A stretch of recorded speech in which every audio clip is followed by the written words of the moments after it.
জাহান্নামের আগুন এত পাওয়ারফুল থাকবে যে দুনিয়ার আগুনের চেতে 70 গুণ তেজ আলা আগুন হবে জাহান্নামের আগুন।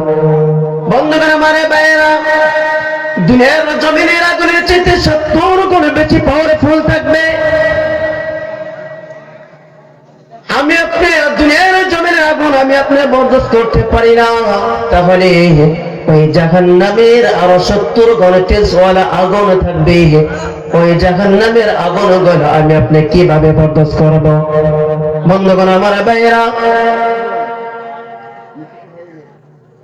যদি কবরের জিন্দেগির মধ্যে আমি আপনি যদি আল্লাহর ইবাদত করে যদি না যায়, কোন আমল যদি না নিয়ে যায়, আমি আপনি যদি দুনিয়ার মধ্যে আল্লাহকে অস্বীকার করে কবরে যায়, তাহলে আমার জন্য আপনার জন্য ওই 70 গুণ তেজওয়ালা আগুনে দিয়ে আমাকে আপনাকে জাহান্নামের মধ্যে পোড়াবেন, ঠিক কিনা? বন্ধুরা আমার ভাইরা, এই জন্য দুনিয়ার জমিনের মধ্যে থাকা অবস্থায় আল্লাহর কাছে পানা চাও যে আল্লাহ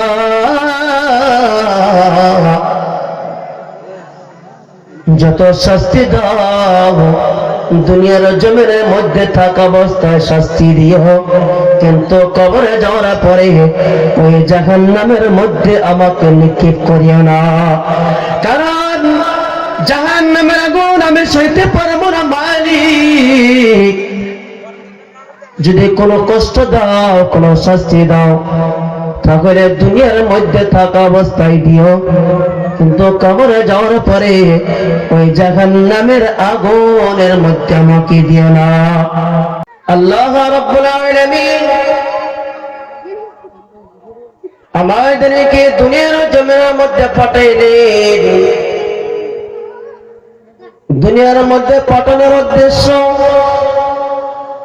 আল্লাহ রাব্বুল আলামিন কোরআন কারীমের মধ্যে বলেন, আপনি যখন কোরআন কারীম স্টাডি করবেন, আল্লাহ রাব্বুল আলামিন কোরআন কারীমের মধ্যে জানাই দিলেন, ওয়া মা খালাকতুল জিন্না ওয়াল ইনসা ইল্লা লিয়াবুদুন। জোরে জোরে বলেন আল্লাহু আকবার। বন্ধুরা আমার ভাইরা, আল্লাহ রাব্বুল আলামিন বান্দাদেরকে দুনিয়ার জমিনের মধ্যে পাঠাইলেন। আল্লাহ রাব্বুল আলামিন দুনিয়ার জমিনের মধ্যে যে আমাকে আপনাকে পাঠাইলেন, এটা কোরআন কারীমের মধ্যে স্পষ্ট করে বলেছে কে জন্য দুনিয়ার জমিনের মধ্যে পাঠাইলেন। আল্লাহ রাব্বুল আলামিন জিন জাতি এবং মানব জাতিদেরকে আল্লাহ দুনিয়ার মধ্যে কেন পাঠাইলেন? আল্লাহ রাব্বুল আলামিন কোরআন কারীমের মধ্যে স্পষ্ট করে বলে দিয়েছেন, আল্লাহ রাব্বুল আলামিন জিন জাতি ও মানব জাতিদেরকে শুধু আল্লাহর ইবাদতের জন্য পাঠাইছেন। সুবহানাল্লাহ। বন্ধুগণ আমার ভাইরা, দুনিয়ার মধ্যে আমাকে আপনাকে আল্লাহ পাঠাইলেন শুধু আল্লাহর ইবাদতের জন্য, কিন্তু দুনিয়ার মধ্যে আমি আপনার সারার পর আল্লাহ যে উদ্দেশ্য দিয়ে আমাকে আপনাকে দুনিয়ার মধ্যে পাঠাইলেন, দুনিয়ার মধ্যে পাঠানোর একটা উদ্দেশ্য বান্দাদেরকে দুনিয়ার জমিনের মধ্যে পাঠানোর জন্য। আল্লাহ উদ্দেশ্য যে দুনিয়ার জমিনের মধ্যে যে বান্দাগুলোকে আমি দুনিয়ার জমিনের মধ্যে পাঠাইলাম, ওই বান্দাদেরকে আমি দুনিয়ার মধ্যে পাঠাইছি, ওই দুনিয়ার মধ্যে বান্দাকে পাঠানোর পরে আমি আল্লাহর ইবাদত করবে, আমি আল্লাহকে ভালোবাসবে, আমি আল্লাহর মহব্বত করবে, আমি আল্লাহর যত ইবাদত আছে, আমি আল্লাহ যতগুলো হুকুম করেছি, যে সমস্ত হুকুমগুলো আমার বান্দা দুনিয়ার জমিনের মধ্যে মানবে। বন্ধুগণ আমার ভাইরা, দুনিয়ার মধ্যে আসার পরে আমাকে আপনাকে আল্লাহ ইবাদতের জন্য পাঠাইলেন, কিন্তু দুনিয়ার জমিনের মধ্যে আসার পর আল্লাহকে ভুলে যাইতেছি। আল্লাহর হুকুমগুলো আমরা মানলাম না, আল্লাহর হুকুমগুলোকে মানতেছি না, আল্লাহ রাব্বুল আলামিনের বিধান মানতেছি না। কিন্তু আল্লাহর হুকুমগুলোকে আমরা যে মানতেছি না, আল্লাহর বিধান মোতাবেক যদি আমরা না চলতেছি, তাহলে মনে রাখবেন আমাকে আপনাকে আল্লাহ যেই রকম ভাবে দুনিয়ার জমিনের মধ্যে পাঠাইলে, এইরকম করে আবার এই দুনিয়া ছেড়ে একদিন আল্লাহর হুকুমে ওই কবরের মধ্যে যাওয়া লাগবে, ঠিক কিনা? বন্ধুগণ আমার ভাইরা, দুনিয়ার মধ্যে থেকে আমাকে আপনি আবার আল্লাহর ডাকে সাড়া দিয়ে এই মায়াবী দুনিয়ার জিন্দেগি সারাতে হবে। আমার আপনার ওই কবরের জিন্দেগির মধ্যে যাওয়া লাগবে। বন্ধুগণ আমার ভাইরা, দুনিয়ার জমিনে সারার পরে যদি আমাকে আপনাকে যদি আমার কবরে যাইতে হয়, আল্লাহ রাব্বুল আলামিন দুনিয়াটা আমাকে আপনাকে একটা খেলনা স্বরূপ দিয়েছিল।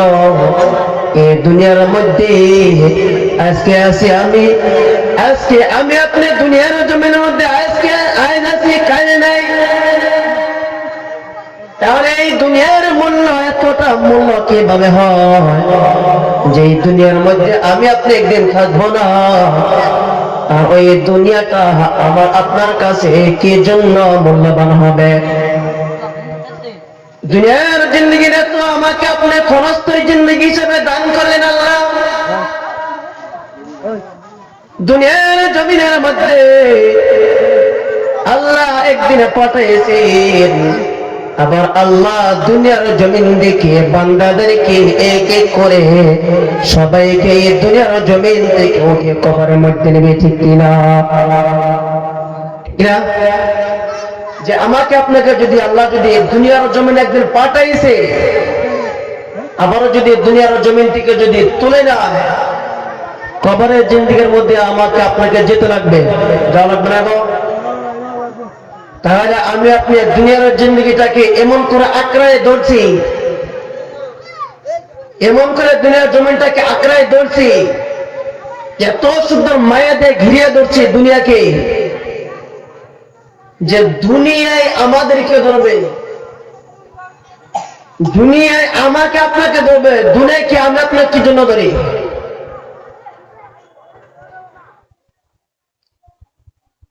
যে দুনিয়াকে দিকে ছেড়ে একদিন আমি আপনি চলে যাব, ক্ষণস্থায়ী জিন্দেগি শেষ হওয়ার পরে আমি আপনি যখন কবরে যাব, তাহলে এই দুনিয়াকে নিয়ে কিসের ভাবনা, কিসের চিন্তা? হায় আফসোস, আমাদের সমাজের মধ্যে আমরা এমন মানুষ হয়েছি যে দুনিয়ার কোনো আল্লাহর কাছে কোনো মূল্য নাই, যে দুনিয়া নেই আল্লাহর কাছে কোনো দাম নাই। যে হাদিসের মধ্যে আছে যে আল্লাহ দুনিয়াকে অতটুকু মূল্য দেয় না, অতটুকু দাম দেয় না, যে কতটুকু, যে একটা মশারা পাকার সমানও এই দুনিয়ার মূল্য আল্লাহ দেয় না। ওলামা ইকরাম বলতেছে যে দুনিয়াকে যে অতটুকু মূল্য দেওয়া হয় নাই, যতটুকু একটা মশাকে, একটা পাখা দিয়ে মশার পাখাকে মূল্য বানিয়েছে, যে এই দুনিয়াকে কতটুকু মূল্য দেন আল্লাহ। আর এই জন্য দুনিয়াটাকে যে ক্ষণস্থায়ী জিন্দেগি হিসাবে আমাকে আপনাকে আল্লাহ দিয়েছে, এই দুনিয়াটা হচ্ছে ক্ষণস্থায়ী জিন্দেগি। আসলে জিন্দেগি তো শুরু হবে যখন আমি আপনি যখন কবরে বাসিন্দা হয়ে চলে কবরে যাব, ওই সময় আমি আপনি টের পাবো যে ক্ষণস্থায়ী জিন্দেগি কোনটা আর আবাদান আমাদের জিন্দেগি কোনটা, মেন জিন্দেগি কোনটা। দুনিয়ার আমরা আপনার জন্য কি এই দুনিয়ার জিন্দেগি মেন জিন্দেগি না। আমার আপনারও জন্য যে জিন্দেগি হচ্ছে কবরের জিন্দেগি, আর ওই কবরের জিন্দেগি আমি আপনি যখন চলে যাব, তখন আমি আপনি দুনিয়ার মধ্যে আসার পরে যদি আমি আপনি যদি আল্লাহর হুকুমকে না মানি, আল্লাহর বিধানকে যদি না মানি, তাহলে আমি আপনি কবরে যাবো জানি কি নিয়ে জানি যাবো। যে কবরের জিন্দগিটি এমন ভয়ঙ্কর জিন্দগি হবে যে তার জন্য কবরের জিন্দগি ভয়ঙ্কর হবে, যে যারা দুনিয়ার জিন্দগির মধ্যে থাকা অবস্থায় আল্লাহ হুকুম মানে না, আল্লাহকে অস্বীকার করেছে। আর ওই বান্দাদের জন্য যে আবাদান আবাদের জিন্দগির মধ্যে যে অনন্ত কাল কোন হিসাব নাই, যে ওই দিনের কোন হিসাব নাই, যে কত লম্বা দিন হবে, যে কত লম্বা দিন হবে, কত লম্বা মাস হবে, কত লম্বা বছর হবে, এটা লিমিট নাই। আর ওই জিন্দগির মধ্যে আমি আপনি যখন চলে যাব, যে খালি হাতে যখন আমি আপনি কবরে চলে যাব, যে দুনিয়ার মধ্যে থেকে আল্লাহর হুকুম টুকুম কোনো কিচ্ছু মানলাম না, আল্লাহর কোনো বিধান মানলাম না, যে আল্লাহর কোনো ইবাদতই করলাম না, যে যেরকম ভাবে মায়ের গর্ভের থেকে ন্যাংটা হয়ে আসছি, যে যাওয়ার সময় খালি সাদা একটা কাপড় পরে আমরা চলে যাব। কিন্তু দুনিয়ার মধ্যে যদি আমি আপনি থাকার পরে যদি আল্লাহর ইবাদতই যদি না করতে পারলাম, তাহলে এই দুনিয়ার জিন্দগি থেকে আমি আপনার কবরে যাব, যাই না আমার আপনার লাভটা কি হবো? যে লাভটা হইতেছে যে কবরের জিন্দগিতে যাওয়ার পরে যে আল্লাহ যেরকম মানুষকে বানিয়েছে, যে এই মানুষকে যেরকম ভাবে বানিয়েছে, যে এই মানুষের জন্য আল্লাহ রাব্বুল আলামিন কবরের জিন্দগির মধ্যে দুইটা জিনিস বানিয়েছে। কয়টা? এত স্পেশাল করে আল্লাহ দুইটা জিনিস বানাইছেন বান্দার জন্য, যে ওই স্পেশাল বস্তু দুটো হচ্ছে, যে একটা হয়েছে যে জান্নাত আল্লাহ বানিয়েছে, ওই জান্নাত একটা স্পেশাল জায়গা। আর একটা হচ্ছে কি স্পেশাল জায়গা, যে যারা দুনিয়ার মধ্যে যারা আল্লাহর ইবাদত করবে, আল্লাহর বিধানকে মানবে, আল্লাহর সমস্ত হুকুমকে মানবে, তাদের জন্য ওই জান্নাত আল্লাহ দিয়ে দেবে। সুবহানাল্লাহ।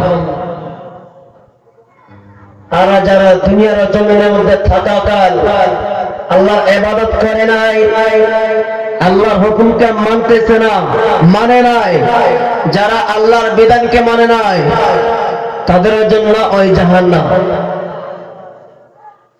আর জাহান্নাম এমন একটা জায়গা হবে, যে জাহান্নাম এমন একটা জায়গা হবে, যে আর এমন জায়গা হবে, আর এমন জায়গার মধ্যে জাহান্নামীদেরকে পাঠানো হবে, যে ওই জায়গার মধ্যে মানুষ মরবেও না, পচবেও না, গলবেও না, শুধু শাস্তি ভোগ করবে। ঠিক না বন্ধুগণ? মানে ভাইয়েরা, দুনিয়ার মধ্যে, দুনিয়ার জমিনের মধ্যে যদি আমি আপনি আল্লাহর হুকুম আদায় করি, আল্লাহর ইবাদত করি, তাহলে কবরে যাওয়ার পরে আল্লাহ আমাকে আপনাকে শান্তির জায়গা জান্নাত দিবেন। সুবহানাল্লাহ। আর যদি দুনিয়ার মধ্যে আল্লাহর হুকুম না মানলাম, আল্লাহকে অস্বীকার করলাম, তাহলে আমার জন্য আপনার জন্য আল্লাহ ওই জাহান্নাম বানাইলেন, ওই জাহান্নামের মধ্যে নিক্ষেপ করবেন। নাউযুবিল্লাহ। আর জাহান্নাম এমন একটা জায়গা হবে, জাহান্নামের আগুন এমন হবে, ওলামায়ে কেরাম বলতেছেন যে জাহান্নামের আগুনটা তো বেস্রত হবে। জাহান্নামের আগুন এত কালো সিয়া হবে, যে একজন মানুষ আরেকজন মানুষকে যদি পাশাপাশি এই আঙ্গুল দুটো যেরকম পাশাপাশি আছে ওইরকম করে যদি এই আঙ্গুলের মতো যদি মানুষ ফাঁকা হয়ে দাঁড়ায়, আর ওই দুই মানুষের মাঝখানের মধ্যে যদি জাহান্নামের আগুন থাকে, একজন মানুষ আরেকজন মানুষকে কখনো দেখতে পারবে না। জাহান্নামের আগুন এত ভয়ঙ্কর হবে, এত কালো হবে, আঙুলের মতো যদি পাশাপাশি যদি মানুষ থাকে, একজন অপরকে দেখতে পাবে না। আর ওই আগুনগুলো এত পাওয়ারফুল থাকবে, এত ভয়ঙ্কর হবে। আল্লাহর নবী সাল্লাল্লাহু আলাইহি ওয়াসাল্লাম হাদিসের মধ্যে বলেন, নারুকুম হাদিহিল্লাতী তুকিযুন জুযউন ওয়াহিদুন ৭০ জুযআন মিন নারি জাহান্নাম। মদিনার নবী বলেন, মদিনার কামলিওয়ালা নবী বলেন, দুজাহানের বাদশাহ নবী বলেন, ও দুনিয়ার জমিনের মানুষ তোমরা শোনো, দুনিয়ার জমিনের মধ্যে তোমরা যে সাদা আগুনটা দেখতে পাও, যে আগুনটা দুনিয়ার জমিনের মধ্যে তোমরা দেখতে পাও, এইটা তো সাধারণ আগুন।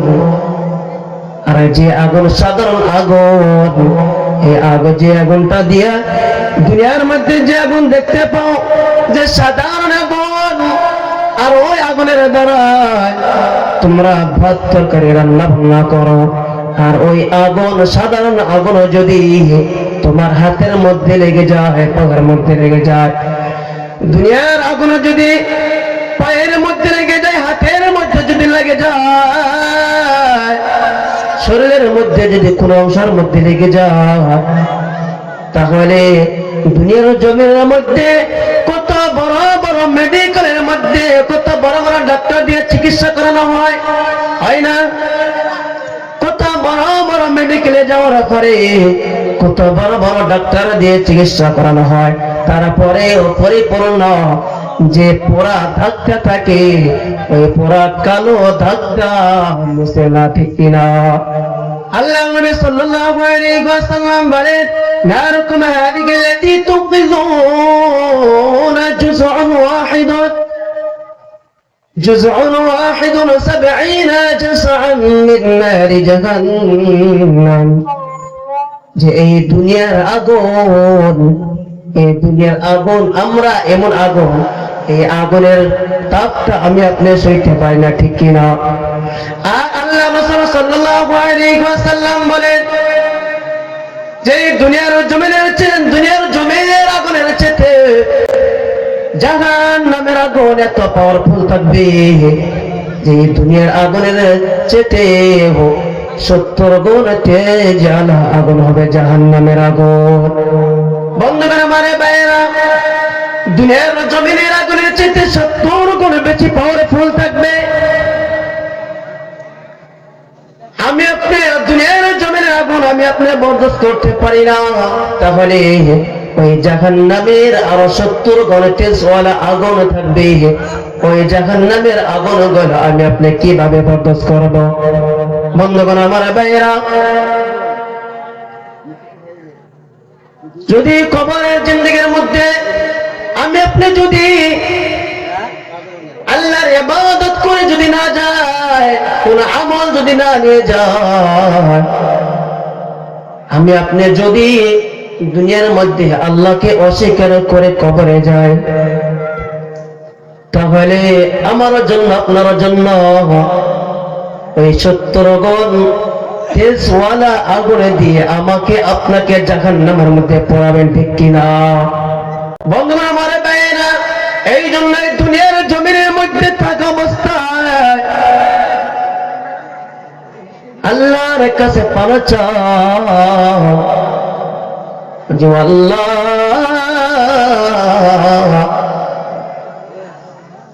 যত শাস্তি দাও দুনিয়ার জমিনের মধ্যে থাকা অবস্থায় শাস্তি দিও, কিন্তু কবরে যাওয়ার পরে ওই জাহান্নামের মধ্যে আমাকে নিক্ষেপ করিও না। কারণ জাহান্নামের আগুন আমি সইতে পারবো না মালিক, যদি কোনো কষ্ট দাও, কোনো শাস্তি দাও, তাহলে দুনিয়ার মধ্যে থাকা অবস্থায় দিও, কিন্তু কবরে যাওয়ার পরে ওই জাহান্নামের আগুনের মধ্যে আমাকে দিও না। বন্ধুরা আমার ভাইরা, এখন যদি আমি আপনি যদি আল্লাহর ইবাদত করি খালি দুনিয়ার জমের মধ্যে, খালি নামাজ রোজা যদি আমি আপনাদের করি, আরো যদি মুখে বলিয়া বেড়াই যে নামাজ পড়লাম মানে আল্লাহ পরিপূর্ণ আল্লাহর হুকুম আদায় করলাম, যা হবে? আল্লাহর হুকুম তো খালি নামাজ নয়, আল্লাহর হুকুম তো খালি রোজা নয়। আল্লাহ রাব্বুল আলামিন যেরকম আমাকে আপনাকে নামাজ দিয়েছেন, রোজাও দিলেন, হজ করার জন্য অর্ডার করলেন, ছেলে সন্তানদেরকে কোরআন কারিমুল্লাহ শরীফ শিক্ষা দান, ছেলে সন্তানদেরকে আল্লাহর বিধান মোতাবেক মানুষ করেন, এটাও আল্লাহর হুকুম। যে ছেলে সন্তানকে আল্লাহর কোরআনের বিধান, যেই বিধান দিয়েছেন আল্লাহর কোরআন কারিমের মতো করে, আল্লাহর কোরআনের ওই বিধান অনুযায়ী ছেলে সন্তানকে মানুষ করেন, এইটাও আল্লাহর অর্ডার। আর এই ছেলে সন্তানগুলোকে যদি আমি আপনি যদি কোরআনের মোতাবেক যদি আমি আপনি মানুষ না করতে পারলাম, তাহলে আমার জন্য আপনার জন্য দুর্ভাগ্যজনক খবর হয়ে যাবে। কারণ ছেলে সন্তানের বাবা মা খালি হয় যায় না, ছেলে সন্তানের বাবা মা যদি হতে চায় তাহলে আল্লাহর কোরআন মোতাবেক ছেলে সন্তানদেরকে মানুষ করেন, ছেলে সন্তানদেরকে যদি কোরআন শিক্ষা দেন, ছেলে সন্তানদেরকে যদি নবীর আখলাক চরিত্র দিয়ে মানুষ করেন, তাহলে ওই ছেলে সন্তানগুলো আল্লাহওয়ালা নেককার বান্দা হবে। সুবহানাল্লাহ। বন্ধুগণ আমার ভাইয়েরা, আর আমরা এই জমানার মধ্যে ছেলে সন্তানদেরকে এমন ভাবে লালন পালন করাতেছি, মনে হয় জঙ্গলের জীব জন্তু জানোয়ারগুলো এর চেয়ে ভালোভাবে, জঙ্গলের জীব জন্তু গুলো আমাদের চেয়ে আরো ভালো করে বাচ্চাদেরকে লালন পালন করে না? আমরা মানুষ হয়ে ছেলে সন্তানদেরকে এমন ভাবে মানুষ করলাম, এমন কুলাঙ্গার সন্তান আমার আপনার ঘরে জন্ম নিলেন। দুনিয়ার জমিনের মধ্যে ওই ছেলে সন্তানের জন্য দুনিয়ার মধ্যে অপমান হওয়া লাগে, এবং কে কবরে যাওয়ার পরে অপমানিত হওয়া লাগবে। আর ওই সন্তানগুলো কোন সন্তান? যে সন্তানদেরকে শুরু থেকে ছোটবেলা থেকে আল্লাহর বিধান মোতাবেক মানুষ করা হয় না, আল্লাহর কোরআন অনুযায়ী মানুষ করা হয় না, যে ওই সন্তানগুলো এরকম হবে যারা নাকি শুরু থেকে ছোটবেলার থেকে যারা ছেলে সন্তানদেরকে কোরআনের শিক্ষা না দেবেন, মনে রাখবেন দুনিয়ার জিন্দেগির মধ্যে যতই আপনি শিক্ষা অর্জন করান, দুনিয়ার মধ্যে আমি আপনি যতই ছেলে সন্তানদেরকে মানুষ করি, কিন্তু যদি আল্লাহর কোরআন অনুযায়ী যদি মানুষ না করতে পারি, তাহলে মনে রাখবেন যে ওই সন্তানের জন্য আমাকে আপনাকে দুনিয়ার জমিনের মধ্যে লাঞ্ছিত বঞ্চিত হওয়া লাগবে, তারপরেও কবরে যাওয়ার পরেও লাঞ্ছিত বঞ্চিত হওয়া লাগবে। এটা মনে রাখবেন। কারণ কোরআন এমন জিনিস, কোরআন এমন জিনিস যে খালি আমাদের মুসলমানদের জন্য নয়, কোরআন কারীমটা আল্লাহ এমন ভাবে দুনিয়ার জমিনের মধ্যে নাযিল করেছিলেন যে মানব জাতিদেরকে এমন ভাবে কোরআনটাকে দিয়েছে আল্লাহ যে গোটা বিশ্বের মধ্যে এখানে মুসলিম জাতি নয়, হিন্দু, খ্রিস্টান, বৌদ্ধ, নাসারা, কাফের, মুশরিক যত ধর্মের যত মানুষ আছে সমস্ত মানুষের জন্য এই কোরআন আল্লাহ হেদায়েতের জন্য হেদায়েত স্বরূপ দিয়েছে। সুবহানাল্লাহ। যে কোরআনের দ্বারাই নাকি মানুষ হেদায়েত পেতে পারে, আর এই কোরআনকে আমি আপনার ছেলে সন্তানকে শিক্ষা দিতে পারি না, এর চেয়ে দুঃখজনক বস্তু, এর চেয়ে দুঃখজনক কপাল আমার আপনার, এর চেয়ে দুঃখজনক কপাল আর হতে পারে না, ঠিক কিনা? আল্লাহ তো কোরআন কারিমের মধ্যে বলছেন যে দুনিয়ার জমিনের মধ্যে কোরআন আল্লাহ দিয়েছে মানুষের হেদায়েতের জন্য, তাই না? নাই কোরআন কারীম যখন স্টাডি করবেন বুঝবেন ওমা আরসালনাকা ইল্লা রাহমাতাল লিল আলামিন, যে আমি নবীকে দুনিয়ার মধ্যে এমন ভাবে পাঠিয়েছি যে নবীকে দিয়েছি আমি মানুষের রহমত স্বরূপ, আর আমি কোরআন কারীম দিয়েছি যে সমস্ত গোটা বিশ্বের যত মানব মণ্ডলী আছে সমস্ত মানব মণ্ডলীর হেদায়েতের জন্য আমি কোরআন দিয়েছি। সুবহানাল্লাহ। ভাই মাতরম বন্ধুরা, দোস্ত, আর এই কোরআন কারীমকে আমি আপনি এত অবহেলা করতেছি যে নিজে তো কোরআন পড়তে পারি না। আমার আপনার ঘরের মধ্যে ছেলে এবং মেয়ে সন্তান আছে, ছেলের ঘরে নাতি আছে, নাতিন আছে, তাদেরকে যেন আমি আপনি যদি কোরআন কারীম শিক্ষা দেব, এইটাও বুঝতেছি না, এইটাও দিতেছি না। মনে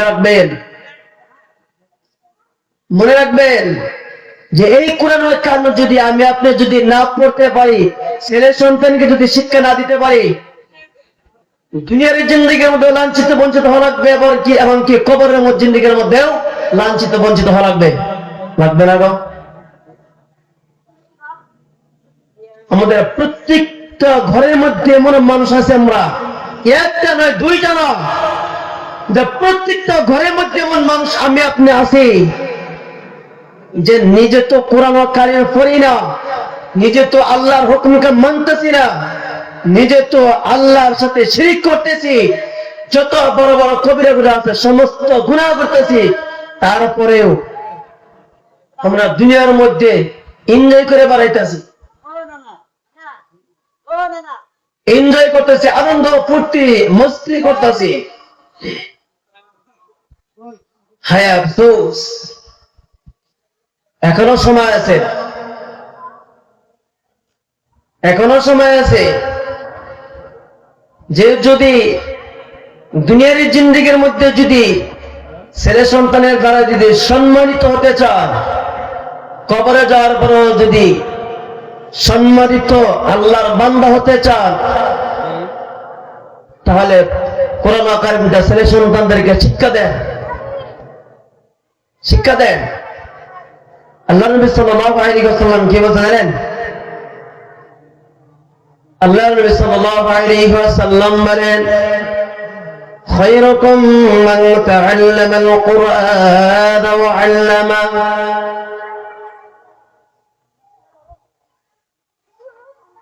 দুনিয়ার জমিনের মধ্যে ওই বান্দাটা আল্লাহর কাছে সবচেয়ে দামি, ওই বান্দাটা আল্লাহর কাছে সবচেয়ে দামি, সবচেয়ে শ্রেষ্ঠ মানুষ, যে নাকি দুনিয়ার জমিনের মধ্যে নিজে কোরআন শিক্ষা নেয় এবং কি অপরকে শিক্ষা দেয় এবং কি নিজেও আমল করে অপরকে আমল করায়, নিজে কোরআন কারীম শিক্ষা করবে, আমলের নিয়তে শিক্ষা করবে এবং কি আমলের নিয়তে অন্যকে শিক্ষা করা, ওই বান্দা দুনিয়ার জমিনের মধ্যে আল্লাহর সবচেয়ে শ্রেষ্ঠতম বান্দা। সুবহানাল্লাহ। বন্ধুগণ আমার ভাইরা, এই জন্য কোরআন এমন একটা জিনিস, ওই কোরআন কারীম পড়লে আল্লাহ ওই মানুষদেরকে হেদায়েত দিয়ে দেয়, যেরকম হযরতে ওমর ফারুক রাদিয়াল্লাহু তাআলা আনহুকে হেদায়েত দিয়েছিলেন। এই কোরআন কারিমের দ্বারা সবচেয়ে যেটা কাফেরদের মধ্যে পালোয়ানের ছেলে সবচেয়ে শক্তিশালী, তার নাম ছিল হযরতে ওমর। ওই ওমর ফারুক রাদিয়াল্লাহু তাআলা আনহু কাফেরদের মধ্যে সবচেয়ে শক্তিমান মানুষ ছিলেন। আর ওমর ফারুক রাদিয়াল্লাহু তাআলা আনহুকে এই কোরআন কারিমের দ্বারা আল্লাহ হেদায়েত দিয়েছিলেন। সুবহানাল্লাহ। দেখেন, যে মানুষটা নাকি কাফেরদের কাতারের মধ্যে সবচেয়ে শক্তিমান মানুষ ছিলেন, যার কথা নাকি যদি পুরা মক্কার মধ্যেও যদি খালি কোন একটু কেউ যদি এখনো যদি বলে যে ওমর ফারুক নামটা যদি কেউ বলে, ওলামা একরাম বলতেছে বা যারা হজ করতে যায় তারা বলে যে হযরতে ওমর ফারুক রাদিয়াল্লাহু তাআলা আনহু এমন মানুষ ছিলেন, তার কথা যদি মক্কার মধ্যে যদি এখনো যদি একবার উল্লেখ করা হয়, যে পুরা মক্কা শহরের মধ্যে এখনো যে কয়জন কাফের মুশরিক ইহুদি আছে, সমস্ত কাফেরে এখনো থরথর করে কাঁপে। আর খালি মক্কায় না, ওমর ফারুক রাদিয়াল্লাহু তাআলা আনহুর কথা শুনলে গোটা বিশ্বের মানব জাতি, যে গোটা বিশ্বের মধ্যে যত কাফের মুশরিক আছে, যে সমস্ত কাফের মুশরিকরাই এখনো পর্যন্ত থরথর করে কাঁপে। এমন মানুষ ছিলেন, এত পাওয়ারফুল ছিলেন তিনি। আর তাকে আল্লাহ এই কোরআন কারিমের দ্বারা কি করেছিলেন? হেদায়েত দিয়েছিলেন। এই কোরআন কারিমের দ্বারা এখন দেখেন ভাই, আমি যদি নিজে যদি কোরআন শিখতে নাও পারছি, কমস কম আমার ঘরে ছেলে সন্তান আছে, তাদেরকে শিক্ষা দেই। মাদ্রাসার মধ্যে পড়ানো যে এটা যে ফরজ, সেটা তো কথা না। মাদ্রাসায় পড়ে আলিম বানান কেন ফরজ না? যে মাদ্রাসায় পড়ে পরিপূর্ণ ইলম হাসিল করা যে ফরজ, এটা শর্ত নয়। যে ইলম অতটুক হাসিল করা শর্ত, যে ফরজ, যে যতটুক ইলম হলে নাকি আমি আপনি হারামের থেকে বাঁচতে পারবো, ওটুকু তো আমরা যে মাদ্রাসা বাড়ি মাদ্রাসা, এমন একটা গ্রাম নাই যে মসজিদ নাই, মসজিদের ইমাম সাহেব নাই, তাদের কাছ থেকে আমরা শিখতে পারি না? মাদ্রাসায় যদি আমরা যদি নাও পড়াইতে পারি, যে এত সুন্দর করে মসজিদের ইমাম সাহেবরা যে কোরআন কারীম শিক্ষা দেয়, যে নামাজ পড়া কিভাবে, এটাও তো শিক্ষা দেয়, তাই না? যে নামাজ যে ইমাম সাহেব পড়ে, ওইটা দেখে দেখে তো আমরা শিক্ষা নিতে পারি না? যে এখন নামাজ পড়তে যান 4টা সূরা লাগতেছে, লাগে না? যে 4টা সূরা যদি আমি আপনি যদি শিখতে না পারি, তাহলে এই কপালটা নিয়ে কি দিন আমরা দুনিয়ার মধ্যে আছে। এই জন্য এখনো সময় আছে, যারা মাঝ রয়েছে, দাড়ি চুল পাকি আছে, তারা তো গেছে ইনশাআল্লাহ। কোন সম্মান আল্লাহ ডাকায় পড়ে। কিন্তু আমি আমার ঘরে, আপনার ঘরে যে ছেলে সন্তান আছে, যে ছেলের ঘরে যে নাতি নুতি আছে, তাদেরকে কমস কম একটু কোরআন কারীম শিক্ষা দেয় নাকি? দেখেন, কোরআন কারীমটা আল্লাহকে হস্তে আমাদের নিয়তে নিজেরা শিক্ষার চেষ্টা করেন। নাতি নাতনিদের কেউ, ছেলে সন্তানদের কেউ কি করেন? ছেলে সন্তানদের কেউ নামাজ রোজার পথে তাগিদ করেন, আর মেয়ে সন্তানগুলোকে নামাজ রোজার মধ্যে তাগিদ করেন। এবং কি মেয়ে সন্তানদের কেউ যে ইসলাম মোতাবেক যেটা পর্দার কথা আল্লাহ বলেছেন, ওই পর্দা করাটা আপনি বাড়িতে বাবা আছে, বাবারা ভাই আছেন, ওই মেয়েগুলোকে পর্দা হিসেবে রাখার চেষ্টা করেন। এই পর্দার বিষয়ও আল্লাহ যদি ধরেন বাঁচবেন না গার্জেন গুলো। যদি মেয়ে সন্তান গুলো এই যে রাস্তাঘাটে বাড়িতে বেপর্দা হিসেবে ঘোরাঘুরি করে, এটার জন্য আপনি বাবা হয়েছেন, আমি বড় ভাই হয়েছি, আপনার স্বামী হয়েছেন, কেউ রক্ষা পাবেন না। এই জন্যই যে কমাস কম আমরা বাড়িতে কিছু কিছু কি করি আমরা, যে এখন বহুত সময় আমরা আলোচনা শুনলাম, সময় কম, বহুত বড় বড় বক্তা আছে, যে আমরা খাস নিয়ত করা ফেলাই যেন আমরা শুরু থেকে যেন বলছি যে মুক্তাদিদের ভাষণ শোনার আখের মোনাজাত করার আগে আমরা মজমত করবো না নাকি? যে আমি আপনাদের গ্রামের সন্তানই, ওদের বাড়ি এখানে, যে খাস করে আমার জন্য দোয়া করবেন যতদিন পর্যন্ত দুনিয়ার মধ্যে আল্লাহ আমাকে আপনাকে রাখে, যে আল্লাহ যেন পরিপূর্ণ ঈমান ও আমলের সহিত দুনিয়ার মধ্যে রাখে। আর সবাই সবার জন্য দোয়া করেন যে মাহে রমজান সম্মুখে আসতেছে, যে মাহে রমজান পর্যন্ত কমাস কম আল্লাহ পৃথিবীর সমস্ত মুসলমানদেরকে সুস্থতা দান করে। আমিন। ওয়া আখিরু দাওয়ানা আলহামদুলিল্লাহি রাব্বিল আলামিন।